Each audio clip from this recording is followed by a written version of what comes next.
And welcome to the 941 Sports Zone. We're up to episode 40. That means that we have 12 left before we make a full year. John, no drought, Minnesota. Both of us actually are in droughts. I'm here in northern Massachusetts, just north of Boston. And we are in drought conditions, although you wouldn't know it by all the rain we've gotten this weekend up here and the chilly temperatures. And, if you're in Pasco County, a little north of where you are, John, where they play the, where the Copperhead course is, they got tons and tons of rain, but unfortunately, you guys aren't seeing it. It's that sort of weird frontal boundary that comes along, and it sort of the tropical moisture trains off of it, and it just didn't get south enough. We had some minor thunderstorms, but they're still saying that we need a 15 to 17 inch month to recover from a drought scenario. Now, that doesn't mean it's not going to rain and we're going to have plenty of rain on the ground. It's just that we're not filling the aquifers and reservoirs. The tables.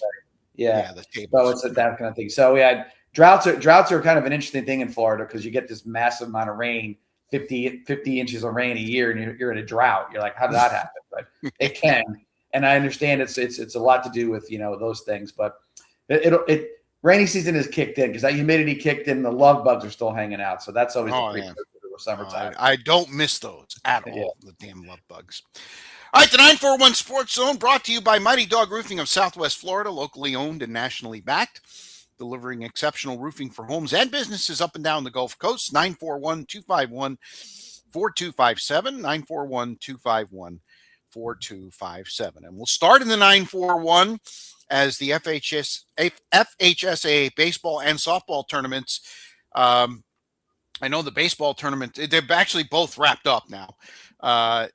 Last Monday when we were with you, we told you that Charlotte was in a semifinal match with Winter Springs. They lost in the bottom of the seventh or final inning 5-4 to end their dream run in Class 5A, but just a tremendous job getting to the Final Four, coming through as the number one seed. And also in softball, both Parish Community and Braden River lost in their semifinals, both by identical 2-1 scores. So some very close, low-scoring games, but unfortunately, no championships in the 941. That's a rarity, John. Yeah, it is. And looking at the tournament as they went through, you and I spoke a little bit about this, but there are some. And at all levels of the FHSAA, there are some powerhouse teams that really dominate, just like you see in football with a domination in regards to stuff. So to be able to crack that ceiling, get up there, get semifinals is a huge accomplishment. You never want to feel satisfied. Any coach will tell you like, I don't want to have the journey to be, hey, we're only going to get here and be happy with it.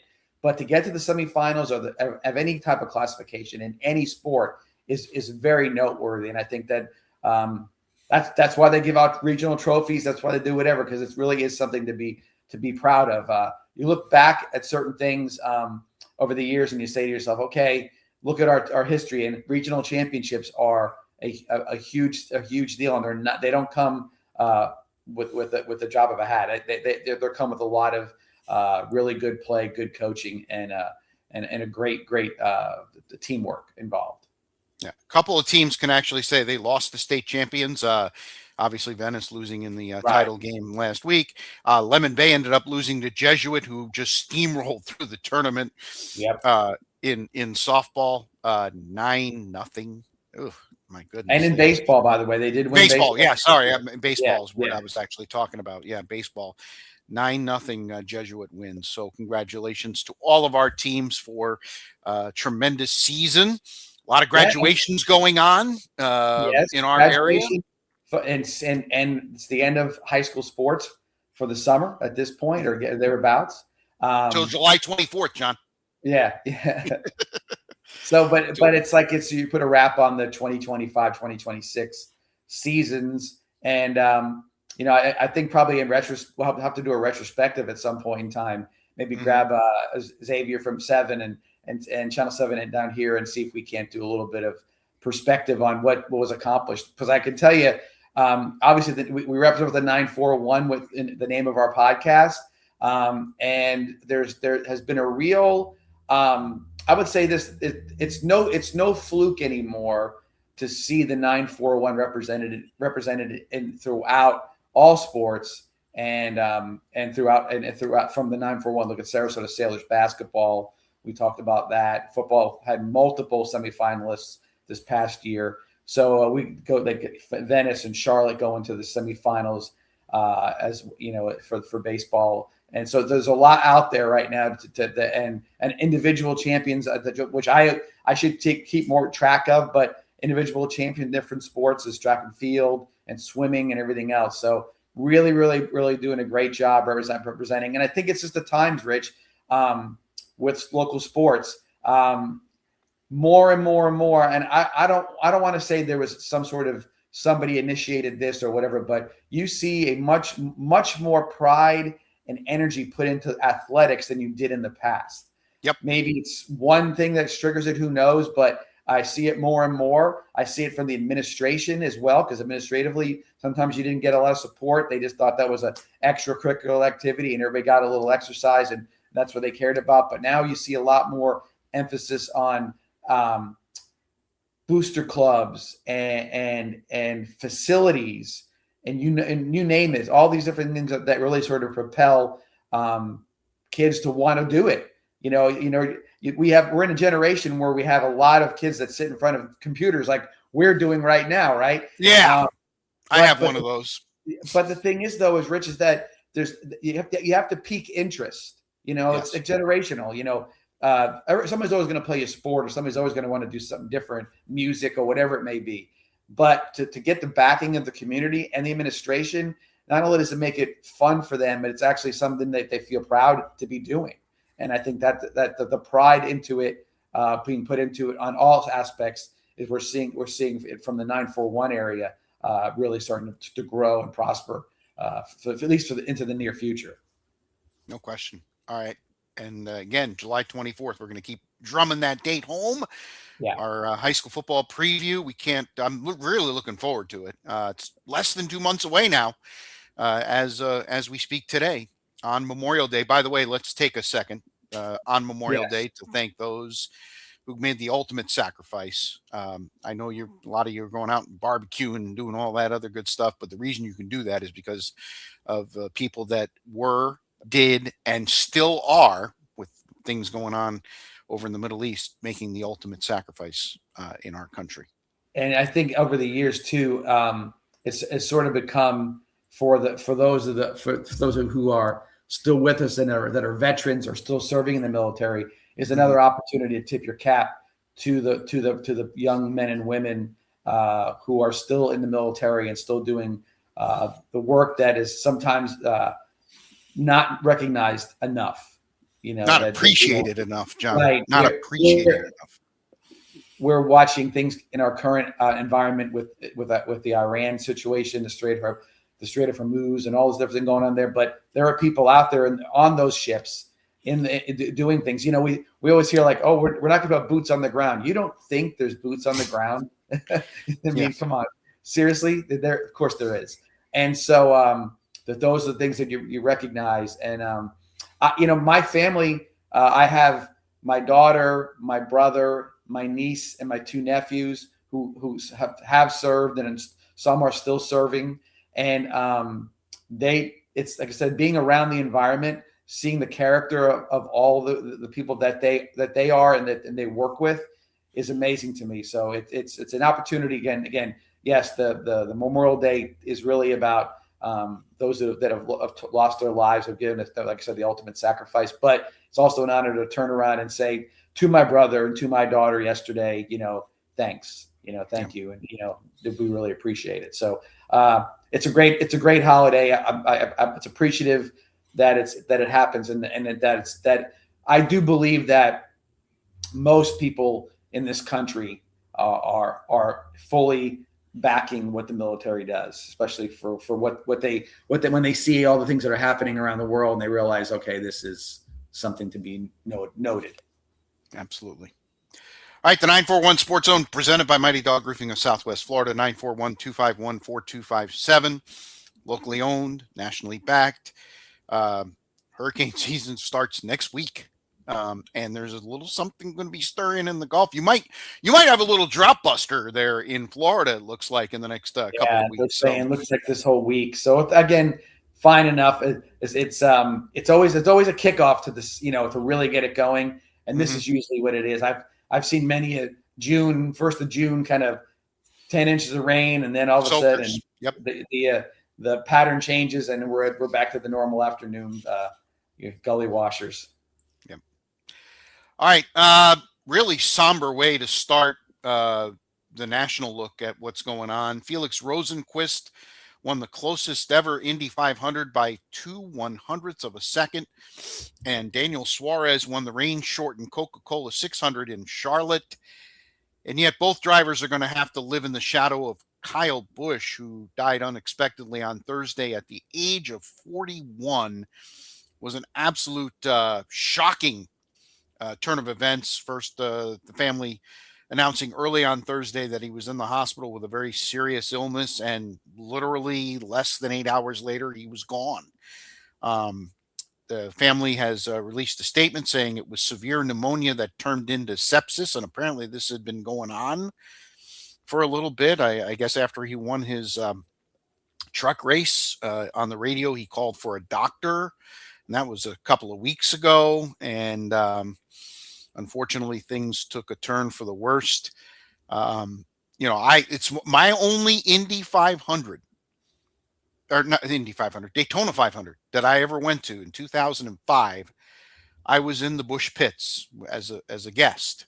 And he was a polarizing figure. You either loved him or hated him. I mean, but everybody who commented this week said whether you loved him or hated him, you certainly respected him. He was one of the best drivers ever. He had the most wins among the three the truck races, what do they call that now? The Xfinity series, I guess. The one the below? Saturday races. Yeah, the Saturday. Yeah, I think it is Xfinity.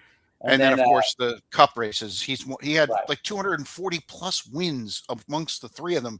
He raced hard and he lived a hard life. But boy, this is a truly a gut punch to not only NASCAR but the entire racing world. It is, and you're right. His passing has sort of overwhelmed or overshadowed, overpowered what happened with the biggest racing weekend of the year in Memorial Day with Indy 500 and then the Coca-Cola 600. But he was. I think now in it's one of those things where a 41-year-old man dies. He already had established himself, like you said, as a generational talent in NASCAR, and gladly took the role of the villain.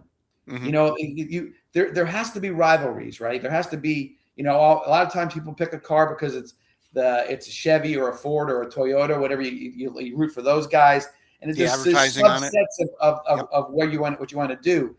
Kyle Busch was the guy who said, "No, I'm going to go out there and win I'm going to call out Dale Earnhardt Jr. or whoever it was." He had no problem. He'd run somebody off the track a little bit. He raced hard. And won. And then when he won, he had no apologies. Never had an apology for it. And you can almost see he had a little twinkle in his eye. I'm not, that like he knew what he was doing. He knew that, that wearing that black hat was probably going to get him a 70-30 fan base against him in some ways. But he took the 30 but everybody knew, man, he was a winner. He was just a winner. I don't know, Rich, because I don't want to speculate. I'm not a doctor or anything like that. But there's going to be more coming out about this, because I think we're going to see that he might have pushed himself beyond the limits and nobody said no to him in that situation. Because sepsis, that there's an infection usually with that, and he had pneumonia. He had severe pneumonia. That's an infection, right? And so he said so. With that, that's the reason why he went so fast. He was already sort of in that mode, and to be given whatever he was given, I need a shot. That was one of the things he said after one of the Cup races, and I think you said it as well. And after the Truck Series, and you need to see a doctor.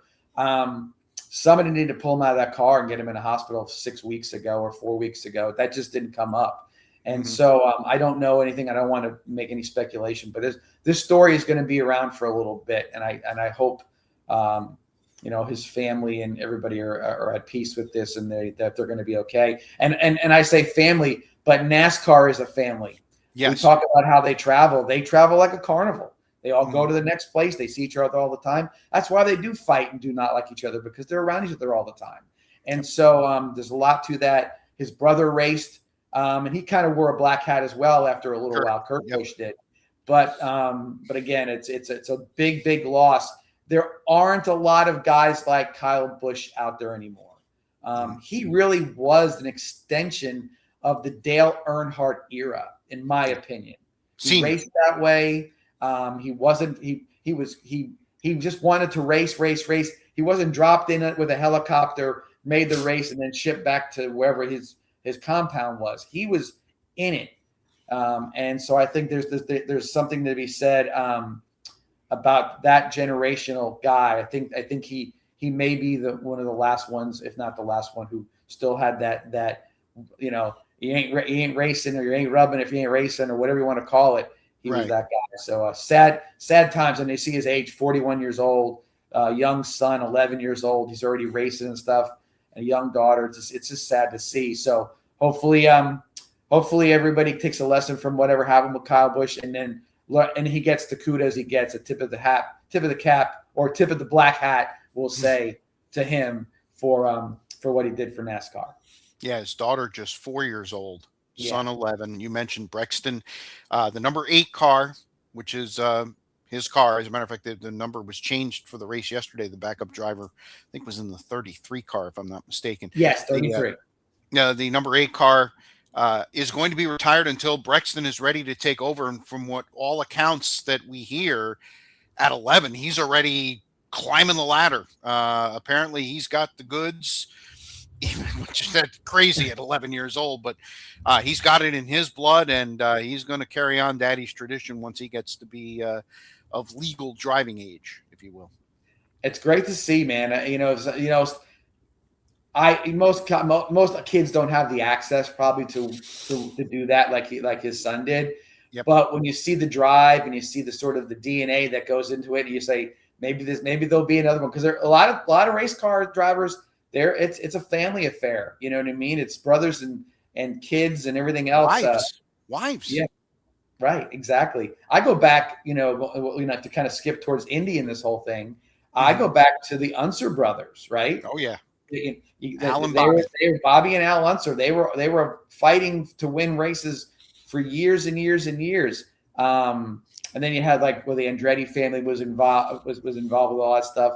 And so all those racing families, what you want to call them, it's something to they've got to have it in their DNA. There's no doubt about it. There's not something you take lightly. You've got to be fearless. I don't care if I was going 100 miles an hour around that track, you'd have to cut my finger when I was done.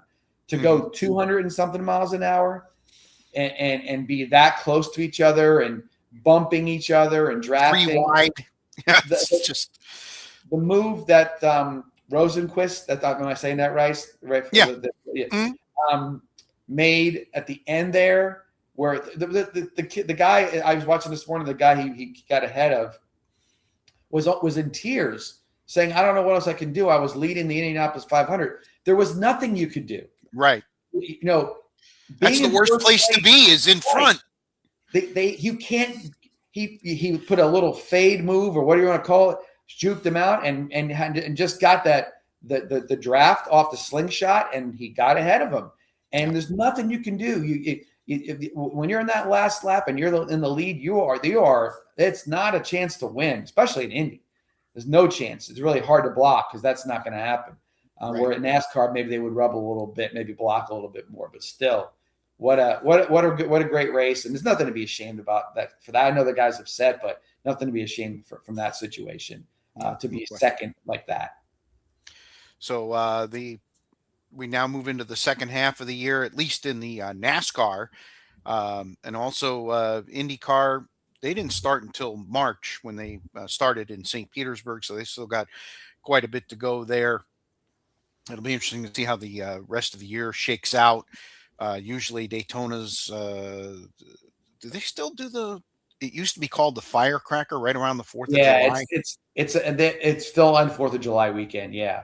So Mhm. I don't know. It's not called the Firecracker 400 anymore. Right. I think it's the Coca-Cola. I think it's Coke I think Zero it's 400, I yeah, think. yeah. It's one of those. Yeah, Mhm. Coca-Cola's got their name on a lot of those big Oh, yeah. races. Oh, yeah. No question about it. All right. So there's a look at what's going on. And again, best to the family of the Bush family and really to the whole NASCAR family, as you said. That was a great way to put it. The 941 Sports Zone brought to you by the good folks at Mighty Dog Roofing of Southwest Florida. Give them a call, 941-251-4257. Again, if you've got anything going on with that roof, now's the time to get it taken care of, not after the storm, not when a storm comes in. Get it done now, 941-251-4257. Well, our Tampa Bay Rays, the little engine that could, finally lost on Sunday to the Yankees 2-0 on a pop fly home run. I didn't see what the final tally was on the tail of the tape, but I'm guessing right around 360 feet. It was like in the second row. By Aaron Judge, a fly ball to right field that just happened to go over the fence. Typical Yankee Stadium home run. Broke a long drought by Judge and broke a 4-game winning streak. I think for the Yankees psyche, they almost had to win that game. They were 5.5 back going in after the Rays on Friday night were down 1-0 going to the 8th inning.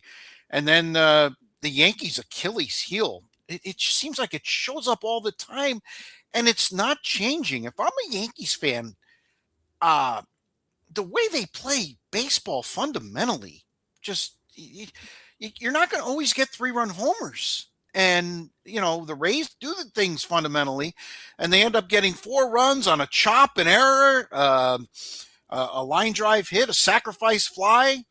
And you're the Yankees, and you're like, what the heck happened? They didn't hit the ball all that hard. The single, the Aranda single was a hard hit ball.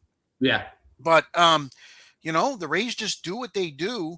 So they end up splitting the series, John, because Saturday's game was rained out. Like when we woke up Saturday morning, it was already postponed because of all this wonderful weather we've had up here. So the Rays lead is still 4.5, 6 in the loss column at the first marker. You and I talked about this last week. Memorial Day is the first marker, if you will, in the baseball season, and there are the Rays comfortably in front. No doubt. And you talk about how the Rays win. Well, I know we I'm looking at our shot sheet earlier. There's a lot of other teams doing the same thing. This formula that's been out there for a while, some of the teams, rather than trying to be the Yankees or the Dodgers, they're trying to be the Rays. Let's just face facts. The Rays have had probably the most success kind of cobbling those teams together and payrolls in a certain amount for the team. Now, mind you, those big city teams, they have all-star teams to start off with, and they just add more all-stars when they need it at the end, which is why you don't see a lot of championships. But the longevity of the season and how the Rays can pull off these wins against the best teams in the league, it's nothing. It's there's something to it. It's not a coincidence that this is happening. Right. Mm-hmm. And so watching them a little this weekend, here and there, when they were off on Saturday, but when you watch them, there is an energy around this baseball team. It permeates through the locker room, from the batting order, whoever's playing that day, to the pitching staff. Everyone's got this sort of it's my turn mentality. Whereas with the Yankees and some of the other teams, it's when is somebody else going to do it?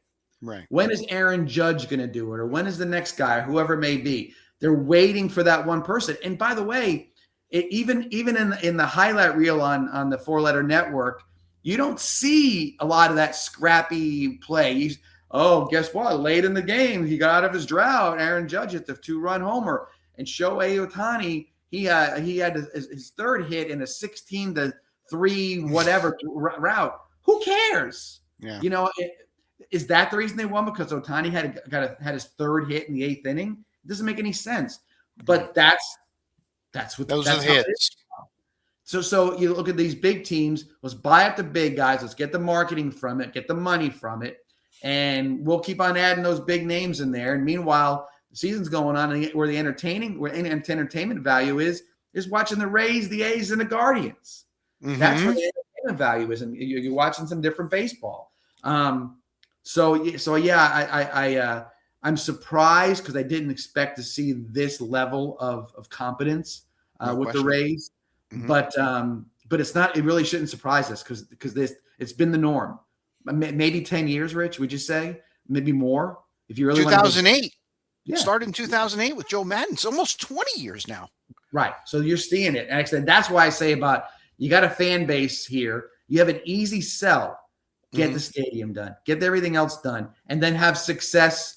Not only on the field, but what everybody's been waiting for, which is the success as far as the money being made by the ownership, so they can actually buy some players late in the year or whatever it may be. The Rays, and I'll say this is probably a real reach. You and I have talked before about old baseball. We knew everybody. I was raised in New York, watching the Mets and the Yankees. I knew all the players, but I knew all the players on the Reds, the Dodgers, you name it. I'd go right down and remember those guys because they were all like a team. It was a buzzsaw. Everybody could do something a little different. Not everybody was a home run hitter. Some guys were doing this. Some guys were great. Back in the day, shortstops couldn't hit. Yes. Same with catchers. Mark Belanger. Yeah. Catchers Fred that Stanley. couldn't hit. Yep. Mm-hmm. But he could call a great game. That kind of a thing. Yep. So now I look at that, and that's almost baseball mentality for some of these teams are now. They are a complete team. Your number 2 hitter might be hitting 270, and your number 9 hitter might be hitting 280. But they're all hitting about nobody's busting out and being the best player in the league. But there's best players in the team, and there's worst players in the lineup, and it's not a big difference. So going through a lineup for the Rays and getting that, don't worry, 7, 8, and 9 are up. That was usually 3 easy outs back in the day. Not anymore. Yeah, not anymore. Listen, and a couple things. First off, we'll stick with the Rays here, and then we'll go macro. Yeah, sure. Hillsborough County voted 5-2 for their portion of the funding for the new stadium. Tampa City Council voted 4-3, skin tight, but they got it through. Looks like the memorandum of understanding. We just got to get a shovel in the ground, John, because there's still a lot of rancor going back and forth. The Tampa people that voted no are upset and want to throw up roadblocks. Listen, we had a the system, the votes were taken. The Rays have never been on the right side of all those votes. They're finally on the right side of all those votes. Now let's get the ball rolling here. Let's get a shovel in the ground so that we know when we get to 2029 or 2030 that we're going to have this new ballpark in Tampa, right across from Raymond James Stadium. And listen, the county's benefiting too. HCC's campus is being redone. I mean, HCC is a big thing up there. Okay. I went to HCC back in the day for a couple of years. It's a really big thing. And they're getting a new campus as well out of all this. It's not just the ballpark. You can't look at it from everybody has some problem with something. Okay. Believe it or not, some people hate sports. Would you know that, right? Whatever it may be. But when you can have a dual role or really give benefits to a whole myriad of people in the community, in this particular case, it shouldn't be a problem. Okay. Right. Unfortunately, we see a lot in this day and age because they have voices, and I think it's great. But it's the internet. It's all things that we're on a podcast right now. We're doing it over the internet. So, but people have a voice. But at some point in time, you got to look and say, I get that English teacher. I'm not trying to just using it as that isn't happy that HCC is going to share the grounds with the Rays for some, because all they are is just money hungry or whatever it may be. You got to look at that person and say, look, we're gonna do something. We have to do something here, right? We want to keep the economy moving. You're going to get something out of it. You need to say thanks, but we're going to turn your volume down a little bit because we don't need to hear every last person's complaint. Okay, nothing's ever going to be what everybody wants, but when it benefits the most, the area the most, and other people get collateral benefits to it as well, it really needs to be done with. It shouldn't be that you take a side or whatever. You say, no, this is an all-in. It's disappointing to me to hear 4-3 vote or 5-2 vote. It should be a 7-0 vote because it's that good of a deal. Okay, and the only way you're ever going to know if how good a deal it is really is if you don't get it, because then you look back and say, "Holy crap, what did we do?" Tampa became nothing. You know what I mean? And unfortunately, that has happened in other cases. But I think this one, based on how it's put together, state backing on this thing as well. Governor said correct. He's all in on the idea as well. Some money coming from them in that situation. It needs to just get done, and then the Rays will be it'll be prosperous. And I honestly believe this, Rich. I know it sounds sort of being Pollyanna-ish about it, but I think when that gets done, I think it's going to sort of open up the floodgates. The things we just talked about, like picking up a guy in August instead of staying pat. I think it's going to happen because they know they're going to have the money coming eventually. So when you know it's coming, if I know I got a check coming in 2 weeks, maybe I'm more inclined to buy something now, knowing the check's on the way. I think that's what they'll end up doing. You might see a change. I don't want to see a wholesale change. I love the philosophy, mind you, but a change that could be a difference maker in going forward. All right, back on the field, the Rays are now 4-1 against the Yankees. We mentioned that. 14-3 against the AL East, and 24-5 against the American League. And it's interesting because they played the entire NL Central in April and lost 2 out of 3 in every series. But as we've come to find out, the NL Central is pretty darn good. As a matter of fact, it's very interesting, John. The leaders in the National League in the divisions are the Braves, Brewers, and Dodgers. Okay, 3 pretty stable franchises. The Cubs were up there. What in the world's going on in Wrigleyville? I have no idea. They had that long winning streak, and now they lost 8 in a row before winning the second half of a doubleheader yesterday. Yeah. Well, in the American League, it's the Rays, Guardians, and A's. 3 of the lowest payrolls. Although the Rays, I was kind of surprised, John. The Rays payroll is just short of $100 million this year, and they're like 21st out of the 30 teams. They're usually 26 to 30, so they are spending a little more money right now. Well, I think they had to. I feel that way. I think they kind of had to, and yeah, like I said, but again, it's still 21st. You know, as far you're not quite there. Yeah, right. Bottom third. And I think that's where they probably will live in most cases. But you talk about the other teams. The A's really don't even have a city anymore. Yeah, they're playing in Sacramento, for crying out loud. Right. And so it just shows you that, gosh, in any time in any scenario in baseball, if supported properly by the community, and as far as the community at whole, meaning the city council and all those different people, boy, when it all comes and fits together, it really is a massively better scenario for winning and providing a better product to the local fan. All right, and there's your baseball look at things on episode 40 of the 941 Sports Zone.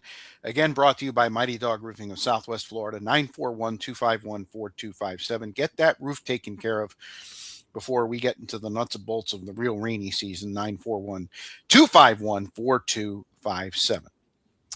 There are 2 playoffs going on in the NBA, 2 series. One I've got a complete grip on, and the other one, I don't have a clue. Let's start with the West. Wemby, after he was beat up in game 2, John. I mean, he had 24 points and 17 rebounds. They made sure they were holding, clutching, grabbing, hitting him every time down the floor at OKC, to even that series. And then the bench had 75 points in game 3. And you thought OKC was starting to take control of the series, even though the Spurs scored the first 15 points of the game, becoming the first team ever to score the first 15 points of the game and lose in the playoffs. And then on Sunday night, Wemby had a monster game, 33 points. He was all over the place, affecting shots. And the Spurs even the series, 103-82. It's 2-2.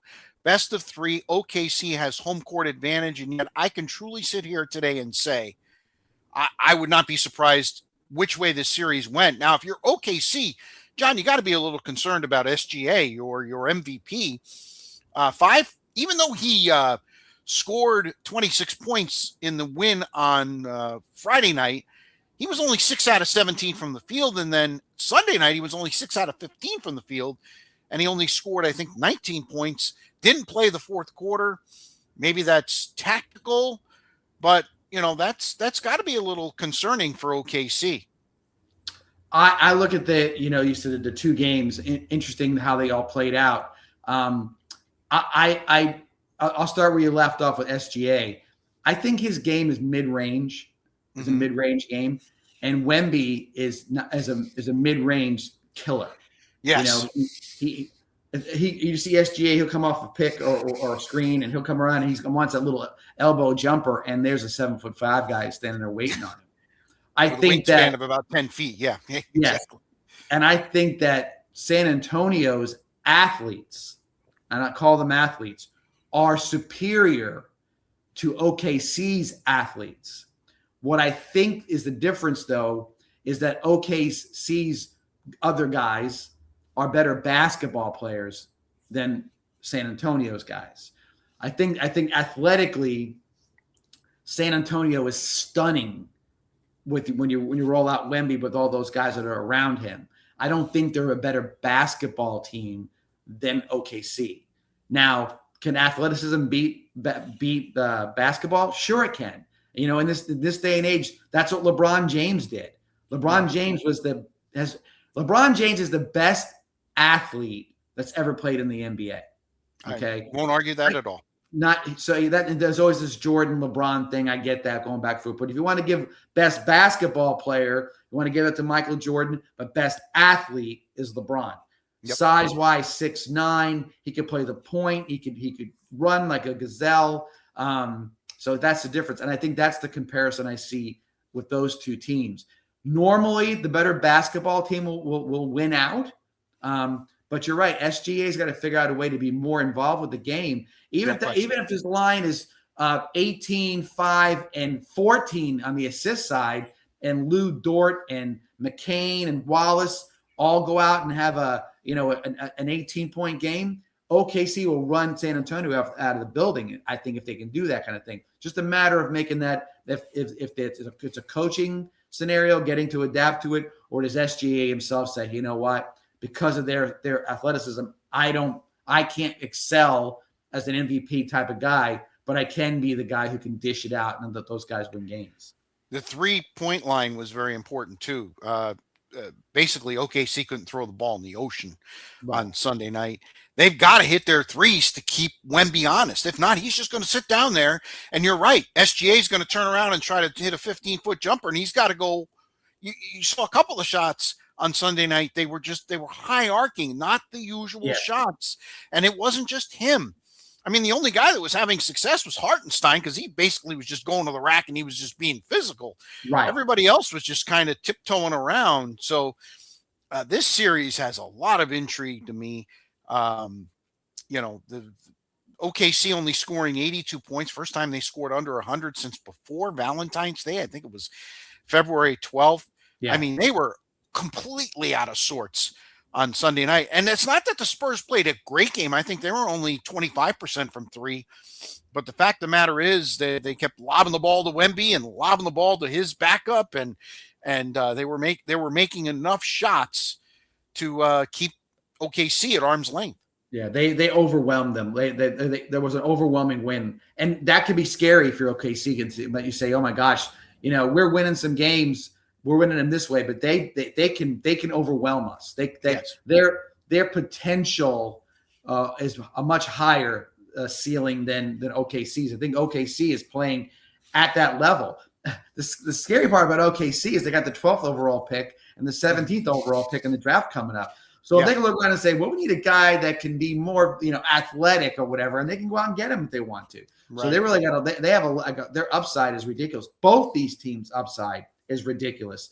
The former great Western Conference teams, meaning the Lakers and the Warriors and everybody else, boy, they watching this Western Conference Finals got to make them feel terrible right now. They're like, how the heck? They're so far away.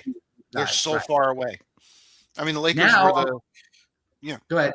Yeah. Now I was just going to say the say Lakers are the 4 seed, and they're, I mean that's thought to be in the upper echelon, and they weren't even. One game was close, and that was the final game. And I think right. OKC was just bored at that point.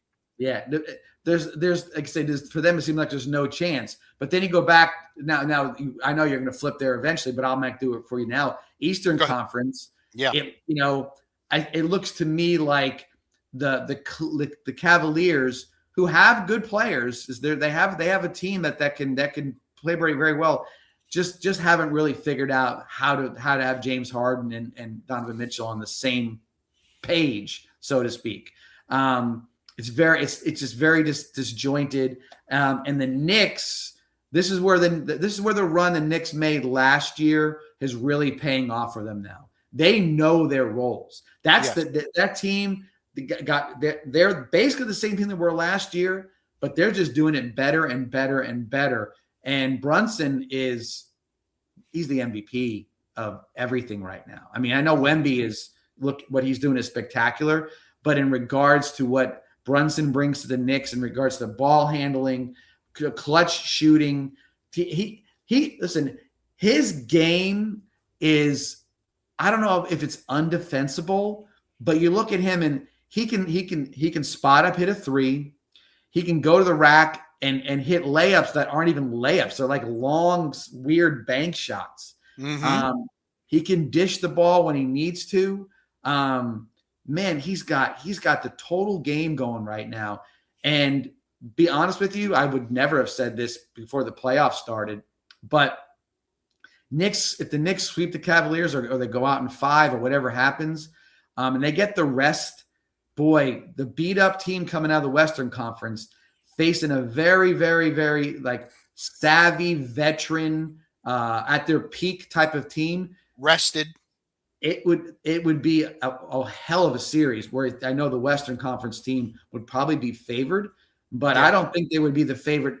That's a Vegas thing. I think basketball fans will look at it and say, no, the Knicks might be the better team. Well, it's not a fait accompli anymore. I mean, everybody thought, the Western Conference was going to be the de facto NBA Finals. But the way these two teams are beating up each other, you're right, John. They're going to go at least 6, probably 7. Right. Whereas the Cavs will take the Knicks. By the way, I think this series is over. I think, I've got to be brutally honest with you. I profited tremendously over all 3 games, because when the first game, when the Cavs choked away that 22-point lead, and listen, the Knicks made plays. Brunson was unbelievable, but you don't lose a 22-point lead with under 8 minutes to go. That was the end of the series without sucking the pipe. Yeah. And I went to my app, and overtime, the Knicks were a 2.5-point favorite, and I laughed as I hit the button. Yeah. And then you could tell. Everybody, it's funny. ESPN, Stephen A, and all those guys trying to. It's just one game. Crap. Yeah. Series over. This series is not going back to New York. It's over. It's done. We're recording on Monday, so Monday night, the Knicks will finish off the Cavs, put them out of their misery, and they will get some time off, and that's going to make for a very intriguing final, because the way the Knicks play.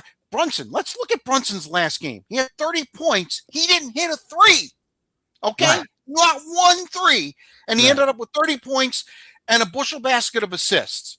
He is right now, I would say, and again, the competition hasn't been as tough as it has been in the West, but he is facilitating as good as anybody in these playoffs. And the Knicks are going to be a very tough out if they don't go out at all. Right. I agree. There's been a lot of good point guards over the last 25 years, let's say even 30 years. Mm-hmm. You've got the guys that come right off the page, Jason Kidd. You got all Kyrie Irving, Chris Paul. I mean, guys that are that same stature as Brunson is. They're not 6'9" and not 6'6", bringing the ball up the court. What are they, 6'1", 6'2" kind of guys? Yep. But Brunson, to me, is the most complete point guard I've seen, where you can depend on him as your main offensive weapon since Isaiah Thomas. I think that with that guy that size, he plays with a similar type of ferocity, like a little angry, a little bit of an attitude. You know what I mean? He's not a inconsistent shooter. When he knows when if he has a problem with his shot that night, he has no problem. I'm just gonna drive in the lane, get my guys in the game. Yes. Yeah. So I think there's a lot to be said about what he can do. I think his game right now, he's at a peak of his career. And Karl Anthony Towns, man, I'm telling you, he has figured it out. After how many years ago did he say he's the best shooting big man of all time? Right? He made some sort of outlandish comment when he was in Minnesota. Yeah. Yeah. But he came to the Knicks, and I think he came to the Knicks like almost like he got punished. He was a little upset. But now he's sitting there and he's soaking it in. Yes, I mean, they've kind of become all de facto New Yorkers. You know what I mean? They're all like they're about it. They're about embracing the who's on the team bus: Walt Frazier, Patrick Ewing. All these different guys are coming that they're hanging out with the team and talking about things. I think they've all become these de facto New Yorkers, and they're playing as much as a franchise has played for the city. I think this Knicks team is really playing for the city in a lot of cases. They feel a part of it. And the city has embraced them in the Garden, and then wherever the little chase thing is where they all watch the game. They keep showing shots of folks watching outside. It's a very cool scene. As for the Cavs, I think it's time to. I know they're making the conference finals, but if I'm Cleveland and I'm looking at this, all right, 2 of the last 3 years, the Knicks have not just beat you, they've killed you. They won in 5 games a couple of years ago. And, they got to the conference finals, but then there are the Knicks, and they're going to end up sweeping them. I don't think there's any question. You already know my lock of the week. The Knicks are finishing the series off tonight.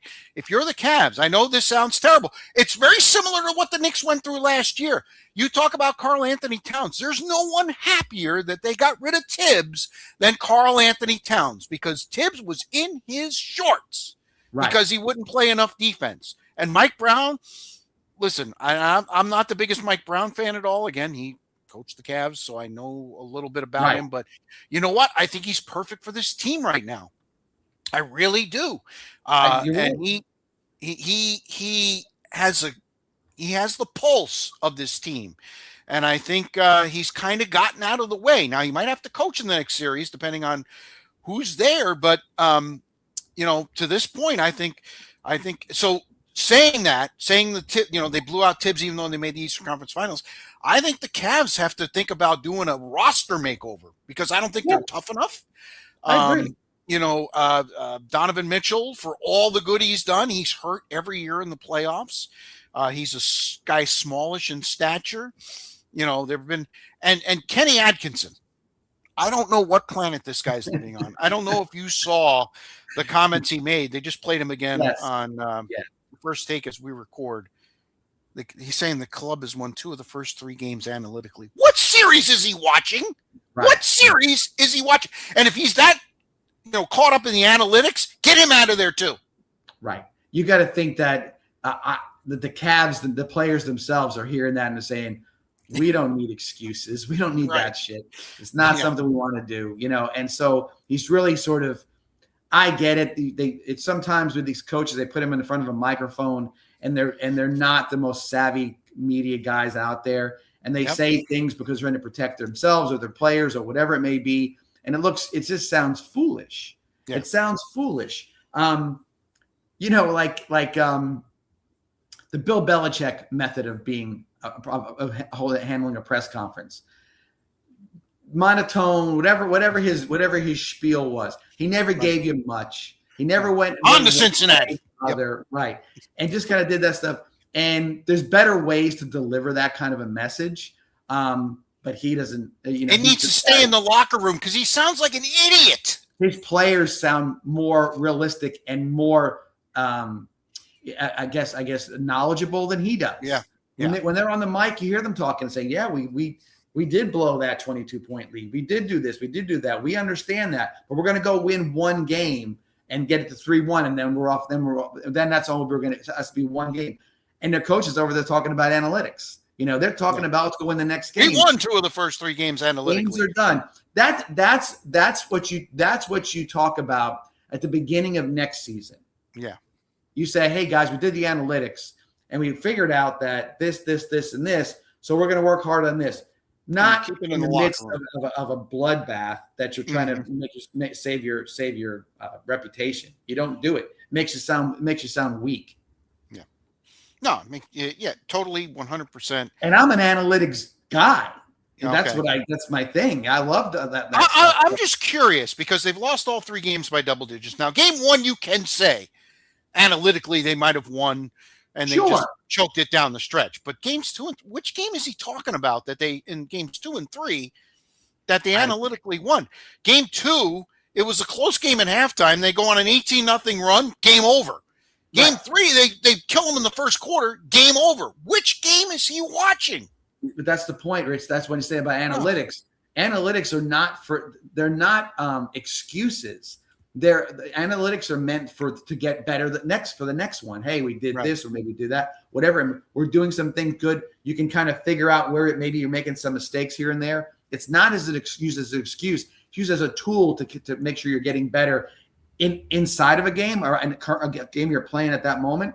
And then sort of a post game sort of, hey, this is where we're at. This is what we did well. Let's move forward and try this. It's not to be used as an excuse. It's a tool to get better. And I don't think that he's using it. He's using it for the wrong reasons. He's making excuses for himself, and that's just dumb. All right, let's go back because we already determined this series is over. Yeah. The other series, who you got? Well, I'm going to hold off because that's my lock. Oh, all right. Never mind. So all right, let's move on. I'm going back and forth, but after watching Sunday night's game, if the Spurs keep playing like that, I don't think OKC is an answer for them. Yeah, you're right. You're absolutely right. But that's a big if. That's a big if. Right. Big if. So, all right, let's move to the NHL playoffs. John, I couldn't have been any wrong. I couldn't have been any wrong. Colorado. Shocking. It's shocking. All right. Game 1. Little rust. All right. Vegas came out, hit him in the mouth, got that win. I knew my lock was done. Game 2, Vegas doubles down and they end up getting both games in Colorado. And we'll get into what seems to be the biggest difference in the series. And then Sunday night, game 3, Colorado comes out just as you expect them. House of fire. 3 goals in the first period. They're leading 3-0. All right. Got the series to 2-1. They'll have a chance to tie it on Tuesday night. And the Achilles heel of this team showed up. Yeah. Their goaltending. Goaltending. You can't win.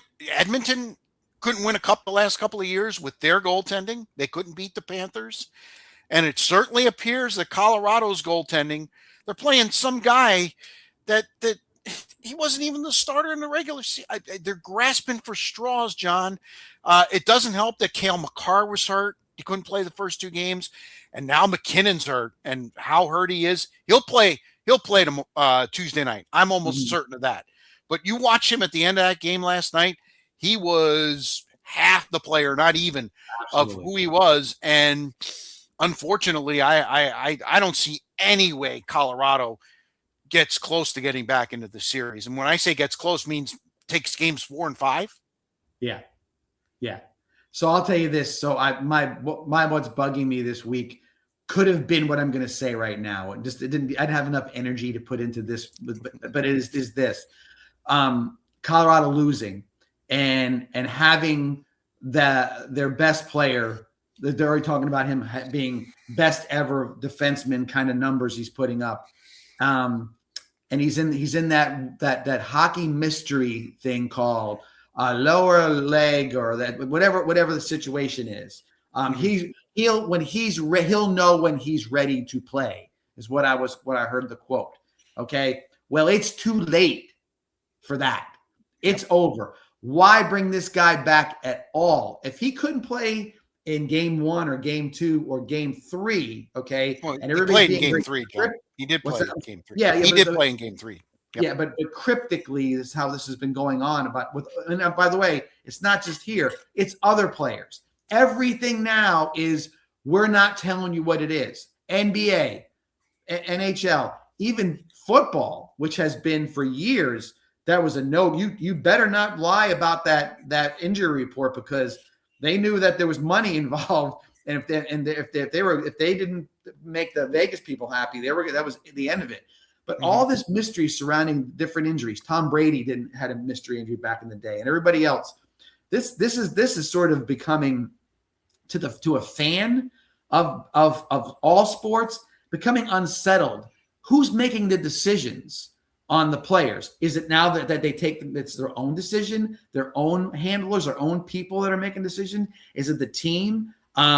Is it a guy who's I'm not talking about a fourth line guy for Colorado or whatever else, or a backup on OKC or whatever. We're talking about guys that are main players in the situation with these obscure injuries where they're not telling you exactly what it is and they really can't give you a time frame or whatever it may be.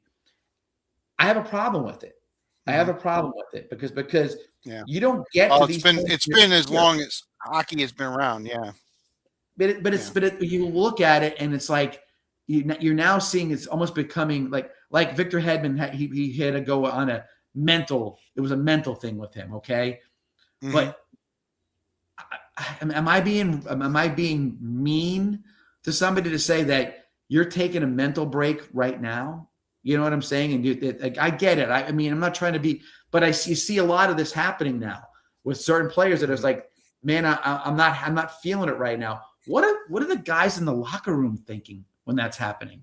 Like saying, I got problems too, but this is my job. Okay. This is what I do for a living.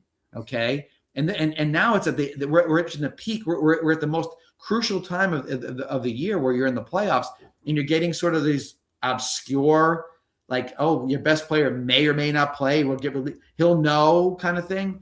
It's like I said, it's just, to me, it's a little bit odd that that's what's happening. Now, back to the hockey. Colorado's done. There's no doubt about it. The way that looked last night, even the stature of Vegas looked huge as the game kept going. These guys in front of the net, they looked like the better team. And what a decision to get rid of their coach and get John Tortorella in there with 7 games left. Yeah, I mean that general manager or whoever made that decision, brilliant. It was brilliant. Because if you were going to go into the playoffs and the same or whatever, but that's the move you make, and I think that's if you know your team well, that's a pretty good thing that they did, and it's working out for them. So in regards to that, they're done. On the other side, if it's Montreal this year, it's going to go 7. So we might as well just sit back and wait for Game 7 again and have another one. And in this case, I didn't think Montreal was going to look as good as they've looked in the short term. I thought Carolina was going to come out and be that team, but I think it's going to go 7. I think it's going to go into a 7-game series, and that'll be fun. I think it'll be a lot of fun. Well, Monday night will tell a lot of the story. If Carolina gets any momentum from winning Game 2 in overtime, you could be right. But the Canadians have been the better team the first 2 games. Yes. I thought Carolina deserved to win. And that sounds kind of weird. They deserved to win Game 2. But Game 1, I thought Montreal was and again, the schedule maker. They get some credit there because they played a 7-game series and then had 2 days off. And again, that's all about TV. And they were able to come out and hit Carolina, even though Carolina scored in the first minute. By the 10-minute mark, it was 4-1. Montreal had gotten 4 goals, and we were starting to see the old Freddie Anderson of Carolina, their goaltender, who was rock solid the entire series, and all of a sudden he looked very ordinary. But he played much better in Game 2. I would agree with you. That's probably going to be a very long series, 6 or 7, with Carolina and Montreal. And let's not put anything past Montreal at this point. I mean, well, I don't. Carolina has lost. They haven't really reached the finals the last few years. Are Right. they losing to? I guess my question for you, Rich, do you think they're losing in the same manner or to the same type of team they lost the last couple of years, or is it just they Well, haven't played up? it's usually the team coming out of the division of the Lightning, the Right. Panthers, the Canadiens. They play a different brand of hockey than they do in the Carolina division, and Carolina basically walked through their division. Their second and third place teams weren't that great. They swept them both. I would say, I think there's something to that. Stylistically, I think the Atlantic Division teams know how to play Carolina. They get physical with them. And I'm watching it, and I'm watching them. Trust me, we watch sports like we all do. We watch chunks of it, right? This Right. chunk and this chunk, so you don't see every play. All I would do is be sitting in front of a TV for the rest of my life, and if I was doing that, right? But we watch chunks, and we were able to analyze certain things. And I'm looking and I'm saying, this is Carolina. This is what they've done, and who has been beating them? The same type of team that Montreal is. Montreal hits the ice. After Carolina had a little, I thought, okay, maybe going to be a little rust on them. They have clearly been the better team. Clearly, again, overtime in hockey is a coin toss, right? In so many ways. Is. And so with that, you look at it and say, okay, they got heads on that one. See what goes from here. But Montreal, I would not be surprised if they go up and win in 2 in Montreal and go up 3-1 and see what if Carolina doesn't look around and say, oh, here we go again. If it happens, the franchise may have to do something different because they got to figure out how to. Very similar to the Cavs, very similar to the Knicks last year. Right. Yeah.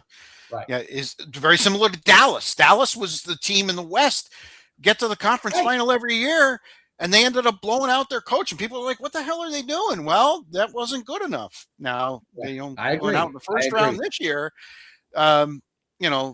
It's very interesting the way sports has definitely changed. I think people. Conference finals are not good enough. Period. Well, not if you've been there 4 times in a row. I mean, it's like I'll use the current Buffalo Bills, right? I'm not, when I go there in the middle of end of May, but I don't like Josh Allen. This is why, because gets you to a certain point, everything gets heaped onto him, and they keep on doing the same thing over and over again. They blew out McDermott to put their guy in there. What do I see on ESPN? This is the Brady Bills are going to be the da-da-da. What a great move. For who? I think Joe Brady's a good coach. Don't get me wrong. But all you did was take Josh Allen's, private coach and make him the head coach. That's going to make the difference. I don't get that because isn't Joe Brady calling the plays already? Did McDermott tell him no, slow it down? No, they've been doing this. So what's the difference in that situation? I don't see anything. But the real reason is, like I said, if you're going to keep getting to a point and keep losing to over and over again when you get to that point in the playoffs or whatever else it is, there's got to be a move that's made or a change is made. If you're not, I get fan bases. They're not going to turn on a guy or a player, but they're going to turn on the franchise. They'll be like, forget it. We're going to the same stuff over and over again. So there's been that places that made changes. Denver Broncos, it took getting Mike Shanahan in there and Dan Reeves out to finally be able to get over the hump. And their hero bought into Mike Shanahan and everything else. There's been plenty of things where moves have been made to make it better. And I think that if Carolina loses to Montreal, they will have to make a change. I agree. Totally agree 100%. All right. A couple more things before we get to our locks of the week and what's bugging me. Golf. I guess the players got their wish, John. Boring. If you're Siwoo Kim and you're leading the first 3 rounds and you're sitting at I think he was sitting at 19 under, 20 under, 21 under, I think it was. Yeah. And you shoot 65. Don't you think you can get the horse in the barn? He didn't even finish second. Or no, he did finish second. Sorry.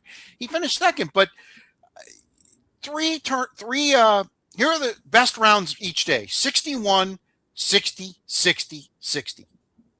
All right. Really? Is this what you want?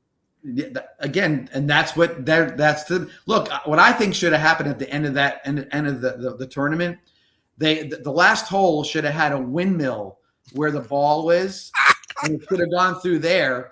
And then they all should have played with different colored balls because when it went in the hole on the 18th, it would have rolled back to the clubhouse Pro shot, like you yeah. do with putt golf.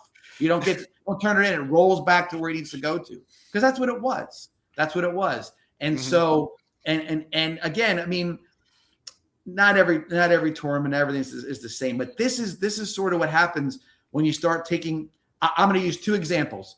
This tournament, the Byron Nelson Fort Worth, always was a big deal tournament. You know, CBS has had the tournament forever. They made a big deal about all the time. The course was setup was always good. Tough course to win. It was always windy, you know, that kind of stuff. You're 30 under on the course they turned it over to, which is one of these wide open, you know, big fairways. 30 under, right? But you lost the character of the tournament. Now it's just like it's like anything else. And the LPGA did the same thing with the Dinah Shore when they took it away from the Palm Springs area, bring it out to Texas because the sponsor is Chevron or whatever, and they want something close to home. It's exactly the same thing. You lost all the character of what that golf tournament was about. Why couldn't you leave the tournament in Palm Springs? It didn't make any sense to me. So when you start seeing these decisions being made about golf, and you're taking away from a nuanced kind of cool little golf course to these wide open TPC layouts or whatever you want to call them, it doesn't really add anything to the golf. It makes it unwatchable in some cases. And I see that a lot, and I think that's a mistake. You go back a week. I can't even pronounce it. I said it so many times last week. I forgot how to pronounce it. But Adam something Mink at the end. Name of the course. Oh yeah, right? yeah. Yeah, all right. The course in Pennsylvania. Let's do yeah, right. Everybody's like, "Oh, this is ridiculous. It's only 7,100 yards and da da da da," and it ate them up. Now, I'm not saying 900 is getting eaten up, but it was not what they expected it to be. Right. Great watch. It was a great tournament to watch because you could see there was a chance that somebody could have gone double bogey on the last hole very easily by getting caught in the rough and then dumping one in the bunker and have a really hard putt going back. There was that kind of thing. Not, I have to double eagle the hole, which is possible, I guess, to go 30 under. I mean, it doesn't, to me, 30 under it's a joke. It's absolutely ridiculous. Absolutely. 30 under is what you see early in the year in California when they play out in the desert out there a little bit. You don't see 30 under in Texas. 30, you don't even see 30 under, John. You see 20 under, 22 under. No. 30 under is just – I should have done some research the last tournament where the winner was 30 under or better. They lost me on Saturday, Rich. They lost me on Saturday. I had no desire to watch anything. I turned it on, and I'm like, this is what I'm watching. It was like, nope, swiped. I was out. I was done. Yeah. Speaking of not watching, the French Open started yesterday. Oh, I didn't even know until I saw it on the bottom line. Talk about the fourth major in tennis with several players not playing. Alcaraz, he's hurt because he already withdrew from Wimbledon. Okay, right. And that's his tournament. Wimbledon's his tournament, so he must really be. That surgery must have really did a number on him. But really. The French Open has turned into meh. There's no other way to put it. It's meh. You know, a clay court championship. I mean, it's a little different. Obviously, guys specialize in that. They're better clay courters than they are hardcore guys. And even with Wimbledon with the grass, I get that. But it's just a. Have you ever gotten up early in the morning on a weekend and turned on a tournament from Dubai or a tournament, somewhere, a golf tournament somewhere, you turn it on, you're like, okay, it's kind of got a weird look to it. It doesn't have like the same quality, or I don't know what it is. It just doesn't have it. And you're listening to it. Even the commentators are very droll. It's like, like, it's like it's very sort of like, oh, that's great. And very, very like the claps are very sort of like blasé. They're golf claps. That's the French Open to me. Yeah. It's like you turn on, like, oh, look, brown clay, da da da da. You get it's a tough watch. Visually, it's a tough watch. Long ass rallies. Just doesn't have the same thing to it. Even the crowd seems a little sort of sort of like we're just here for the day kind of thing. Doesn't have that spark. Just to me, it's just blah. It's just it's never been something I desired to watch, no matter what the situation was. And I know it's a major, but it's just not one that. That's where I'll give the golf its due. The 4 majors are must watches. They are. Yes. And they all have different characteristics, with obviously with Augusta, with the Open Championship overseas, the U.S. Open with the hard course and the tough rough, and now the PGA maybe as well, giving something for us to sink our teeth into as well. All right, let's move to locks of the week. Again, you had the thanks to the Cavs collapse, you were able to get the Knicks home, winning the first 2 at MSG to move your record to 22-13. And I went Colorado. Oof, I should just drop out, but instead I'll keep going. 19-16. I already gave you my lock of the week. I think the Knicks finish off the Cavs Monday night. Okay. I just think it's fait accompli. Your coach is talking about winning games analytically. There's this thing that they have on either end of the arena, and also on a thing that falls from the center. It's called the scoreboard. That's where it all matters. Okay. And right now on the scoreboard, and listen, the Knicks are on one of these runs. Not only have they won 10 in a row, they've won them all by double digits. That's incredible. Yeah. So I think they make it 11 tonight. John, what do you say? My lock of the week is OKC wins the series. Okay. So what I believe is that the better basketball players will ultimately win. Okay. And I think, but I don't think there's going to be a home court advantage one way or the other. I think it's going to go back and forth. 7 is probably what I would expect it to be.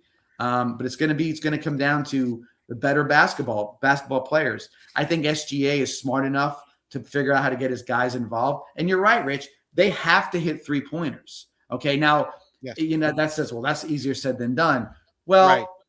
But when San Antonio is playing from inside out, now outside in, because Wemby is such a dominant guy, in the paint, especially defensively, you've got to be able to shoot 3-pointers. It's got to make them step out where there's more space where the SGA can get his shot off. But he's got to get him into the game early. They got to establish themselves. And I'll say this: I even think that Chet Holmgren has played pretty well so far with Wemby. He's a skinny guy, but he's still out there throwing around, and he's played against Wemby before because they're almost in age wise. They kind of came up through the ranks, whatever. Played against. I think they came in the same year. Yeah. So they know each other a little bit, but I truly believe that if Oklahoma City is the better basketball team, I think San Antonio could be a dominant basketball team for the next 6-7 years. Bar fingers crossed, barring no injury to Wemby. Because I mean, you look at him, you see how tall he is and the way he plays. You always you get this idea. You see Sam Bowie and Ralph Sampson. These guys have got hurt over the years. You see that those kind of things happen. You're waiting for the next guy to be that. But he's young too. He didn't come in the league at 24. He came in the league at what, 18, 19 years old, whatever he was. So he's still a young guy as well. But this year I think it's going to be OKC. And I'll go with you too. I'm not going to put that as but OKC Knicks, which I think will be a tremendous barn burner finals. Who is NBC get the finals exclusive? No, it's ABC. It's ABC ESPN. Okay, so it's that being the case, boy, they're gonna cash in the NBA's. This is a no brainer for them, and they're gonna make a lot of money with the Knicks being on TV and OKC being the defending champion, and a very, very, very fun team to watch.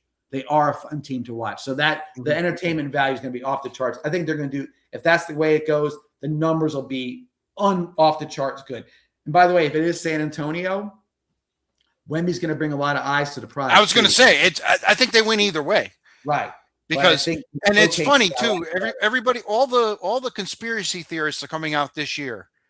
Like, it's they want the Knicks to be, last year it was Knicks. The final was OKC and the Pacers. You think that's what Madison Avenue wanted? No, they wanted the Knicks. So they're going to get the Knicks this year, and the numbers should be good because last year was an all-time low. Yep. I think you can get all-time high here with all the Yeah, platforms of I ESPN agree. and everything else. I think you can see some incredible numbers here. I And totally consider agree. that all year long the NBA has been dragging. They've been the one sport out of the four that has been behind last year in Mhm. ratings through the regular season, through the early part of the playoffs. Now it's definitely gotten better. Again, the Knicks going far certainly helps.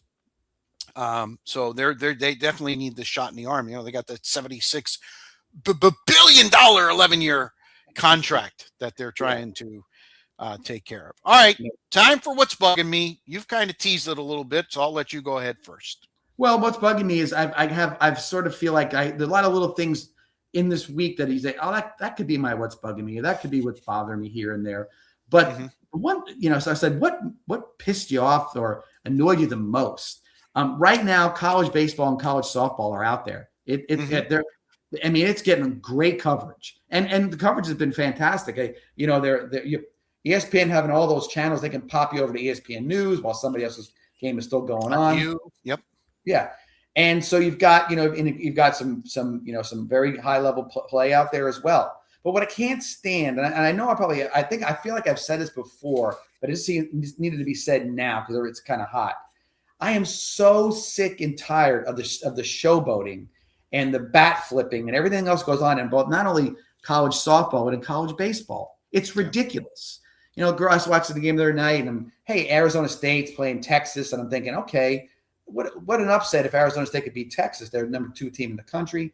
Girl, it's a home run, and she doesn't bat flip it. She throws it like she was throwing an axe into a piece of wood. She throws the bat at her own dugout. I'm thinking, who the hell did she hit with the bat? The first base coach? I mean, she threw that thing, right? Yeah. And you get the home plate, the whole freaking team is at home plate, right? And it's a big, it's a big to-do kind of thing. I saw something not the other day at a college baseball game, not the high-tier college baseball game, where a catcher got pushed around after they made a home run. I'm like, what are you pushing the catcher around? That's the dumbass bravado that's going along with this. And you see it all the time in college baseball. Okay, it's the same thing. Guy hits a home run. He's looking at it. Major League Baseball, we talk about it all the time. If you're going to admire your home run, you're going to get hit in the back. You're going to right between the numbers the next time. College base, and I see it. I see like the potential at the College World Series for an all-out brawl. Either in, I wouldn't say softball as much of an opportunity, but definitely baseball. It's going to bubble over. They're constantly talking to each other. Umpires are letting it go. It's not part of the show. The home run is the part of the show. The base hit. Everybody's a professional wrestler now. You know what I mean? And they're all got something to say. They got hand gestures, handshakes that go on for 15 minutes. It's ridiculous. And I don't want to get off my lawn, guy, but it's going to lead to a bigger problem. It's going to be a bigger problem because the pros don't let it happen anymore. You know what I mean? Mm-hmm. They don't let somebody dance on home plate or get in your face or point in your face or whatever it may be. They don't let that happen. Okay. And you're starting to see this happening more and more. And my fear is that it's going to come to the point where somebody's going to get there. It's going to be a bad situation and it's going to explode on somebody. And the way they're conducting themselves, Rich, and I say this with there's not a lot of respect for each other. Right. And you get some punk ass kid in college with an aluminum bat in his hand, and the pitcher's 6'5", and he says want to go after him with a bat. That to me doesn't seem like a stretch. So get it under wraps. If it was my team, okay, and it's not, but if it was my team wouldn't behave that way. You want to be enthusiastic and do all this stuff, great. But you start doing that other crap, I'm not letting that happen. You throw a bat or you do whatever it's going to be, I'm going to take care of it. Not the pitcher. I'm going to take care of it. And unfortunately, I don't see that happening very much. And again, is it NIL? We'll go on to that stuff. Is that what's causing it? Because hey, I'm going to leave if you don't let me flip my bat, or can't be me, or whatever else it may be. No, it's going to get worse. We saw it at Florida. There was an incident with in the stands Jason Williams, the point guard for the Gators in the Miami Heat. His daughter played for Texas Tech. She played at Florida for 2 years, and fans got into it with him in the stands about this stuff because the bravado leaches into the stands at times as well. So that's sort of my concern. So I know it's a little get off my lawn-ish, but nonetheless, it's what got me. It's what got me the most fired up this week, and it is sort of relevant to what's going on right now. All right. What's bugging me is going to piss off every New Yorker. I hope it doesn't piss you off. I am so tired of ABC, ESPN showing all the damn celebrities. It drives me freaking batty. It's just, they are at the game just like everybody else. What just because they make movies or they do this or they do that? I mean, former players I have no problem with. They're showing Patrick Ewing. I love that. You know what? He toiled for this franchise. He's watching. I love it. Walt Frazier. I love those guys. But the actual Ben Stiller. Who's the Timothy Chalamet. Chalamet. Timothy Chalamet. Thank you very much. You must be reading my mind. Timothy I don't care. So they either paid the big bucks to get on the floor at the Garden, or they got their tickets comped, which is probably more likely. Give me a break. I was actually happy to see in Game 3 that most of the Knicks fans were actually in the crowd as opposed to being on the floor, right? In Cleveland.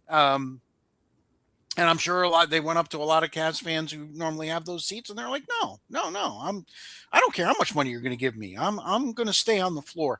I can't stand that. That drives me absolutely batshit. So that's why we should root for the Knicks, because everybody in Hollywood's rooting for the Knicks, and like I said again, I have no problem with the former players. I think it's great. Patrick never got a ring. He had a couple of opportunities when Michael was playing baseball, and they got to the 7th game against Houston. And John Starks went 2 for 170. Didn't show up. But I'm so tired of the A-list actors and everybody being. I'm over it. I watch the games with the sound down because I don't even want to hear it. Well, you're right, Rich, because even in some of those situations, you hear people saying like, Tim Legler was on a show and he's like, yeah, I talk to Ben Stiller all the time. He knows a lot about basketball. I mean, why do I care? Right, exactly. Why do I care? I get it. He's a celebrity, but like Jack Nicholson obviously is the one who started this with LA. He was sports side, but he was one guy, he's definitely a fan. And I think listen, he didn't bring it on himself. No, he sat there with his dark glasses on, and he was just enjoying the game. Everybody, when the big run was going the other night, they were showing guys, hugging their kids, and give me a break. Right. I totally agree, because it is like almost like what I'm waiting to hear, like Fox used to do. Maybe they still do it. You'll be watching an NFL game and like, look who's here. The star of the new pilot, this new Fox show. Yeah. They made no bones about it. They were gonna make the lead in no matter what. Back in the day, CBS would say following the West Coast, something on the West Coast, your local news, or watch 60 Minutes. That's all you ever got, right? Now the Fox took it to where there's a star or whoever it is. And in this case, I think I'm waiting to hear somebody say, and Ben Stiller in the new Disney movie, because that's what, the ABC or whatever. Well, again, ABC, ESPN, Disney, you're right. You're absolutely right. So that you're waiting for that leap to happen. But it is. It's like, it's sort of like, it makes it's dumb is what it is. I don't quite get it. And I would bet you, Rich, that probably the average New York fan would probably say, why the F is Ben Stiller on TV all the time? Yep. Same feeling about it, because it's not that. Where's the real super fan? Where's the guys that had tickets for 25 years? You know what I mean? Paying a fortune, by the way. Right. Yeah. And you're right. I love when the old players are there. I think it's a great deal that these guys are out there and being so enthusiastic about it. It means something to them, and I think that's a cool deal. But yeah. It's unfortunately, Rich, I wish I could tell you that's going to stop. Oh, but it's it's just going to be ramped up. going to get worse. It's going to get worse. I'm Exactly. waiting for like, one of those weird deals where like it's Lady Gaga's is courtside, because whatever it may be, some Broadway guy, it'll be something along those lines. It just after a while it just gets to be too much, And early in the game, they show Travis Kelce and Taylor Swift, and I'm just as against that. You know what? I don't care that they go to the game. I will tell you this: I was stunned. Okay, because like to get to be, I mean, I know there's probably different ways, but that's not the box at Arrowhead. Right. That's courtside, And I'm looking amongst the fans. Yeah, I'm looking around. I'm like, that guy looks too small to be a bodyguard sitting behind her, and that guy doesn't look like. I'm thinking it didn't look like she had a massive amount of security around her. You know what I mean? Well, it is Cleveland. And listen, if Kelce went to the game and he's not there for the next game, I'm okay. Then I'm okay with his appearance. Well, no, he's from Cleveland. He's from Cleveland. He's a fan. But I'm saying like if all of a sudden he's here, then if they're there again for Game 4, I'll be like, so it is sort of a photo op at this point. You know what I mean? Because hey, honey, let's go. I'm we're hometown. I'm a Cavs fan. I got offered courtside seats. Do you want to go? And she said, okay. I think that's great. But if I see it again, I'll be like, oh, now they're selling albums or they're selling their podcast or something's coming up for this. It seems a little too contrived. So we'll see. All right. 40th edition of the 941 Sports Zone in the can. Hopefully you're not watching it in the can. By the way, you can like and subscribe on YouTube, leave some commentary, give us some constructive criticism. I'm all for it. Facebook, artist formerly known as Twitter, now X, Instagram, it's all over the place. Take in the show and let us know what you think. Go ahead, John. I get text messages. I'm like, no, go online and do it. I totally agree with you. You said about the golfing situation. And I'm like, all right, then put it out there into the orbit, Right. But exactly. It is great that they're watching. And I love when I get a response to something that I said, or you said an hour in. Yeah. Because they're in for the entirety of it all. Because people will say to me, how much research do you do? I said hours a day. Yeah. And they're like, really? I'm like, yes. In my work, I can listen to a lot of stuff.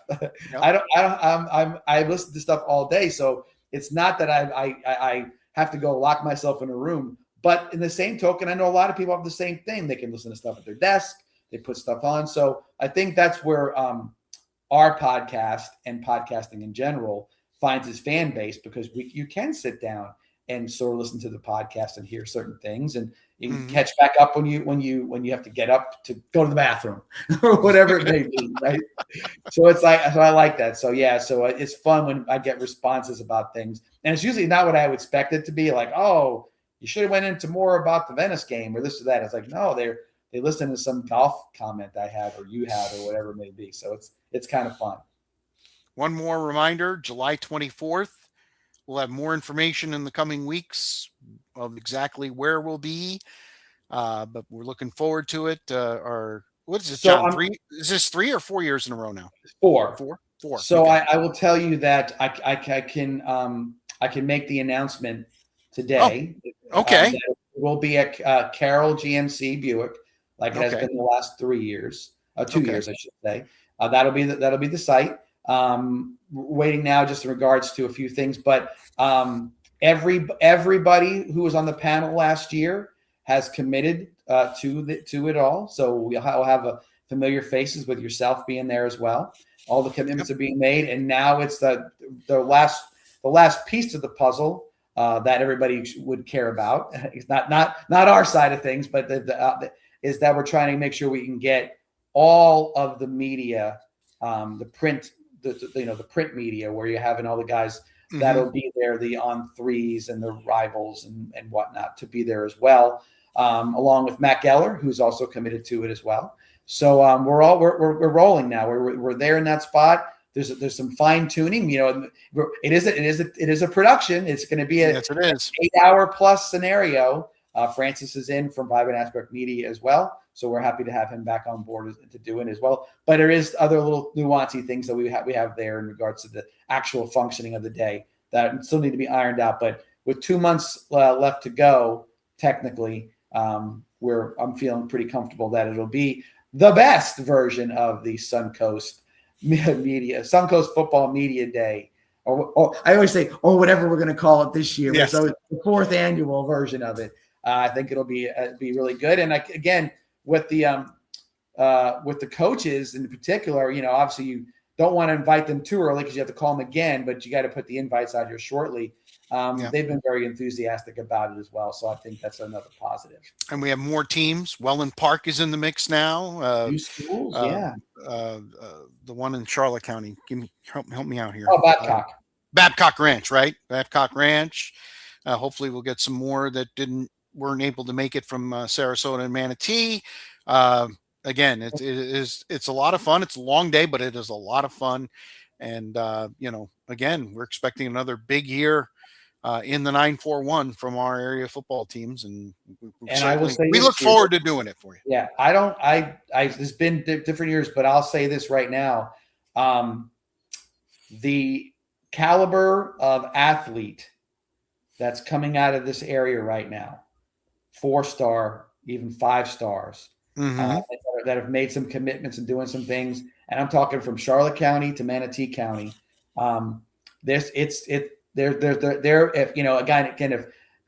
telling the coaches you got to bring as many players as you'd like, or bring your guys you want to get out there. And Booker brought the whole team last year, so absolutely they did. I loved it. That's fantastic. Bring the family, right? Just everybody's there.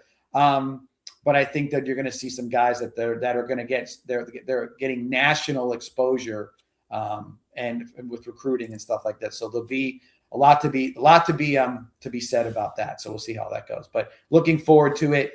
And it does sort of, like we are going into post Memorial Day, more of a baseball driven scenario with sports. You're going to get a few things here and there, but that really does kick off football season for us. Even though it's a bit earlier than it was last year, I think it kicks off football season, and then it's cruise control, if you want to call it that, until middle to end of February, where everything keeps rolling towards that. With the big brother is back in full gear as far as football is concerned, and hopefully around here we'll see some championship level play. All right, that'll do it for this edition of the 941 Sports Zone. For John No Drop Massoni, I'm Spitz. Looking for sun and some warm weather up here in Massachusetts. Until next Monday. Here you go. Here's some sunshine. I'll give you a little bit. Thanks a lot. Appreciate it. Yeah. Nope. Still not there. No. All right, till next Monday, if you catch us live or if you catch the podcast. Till then, so long, everybody.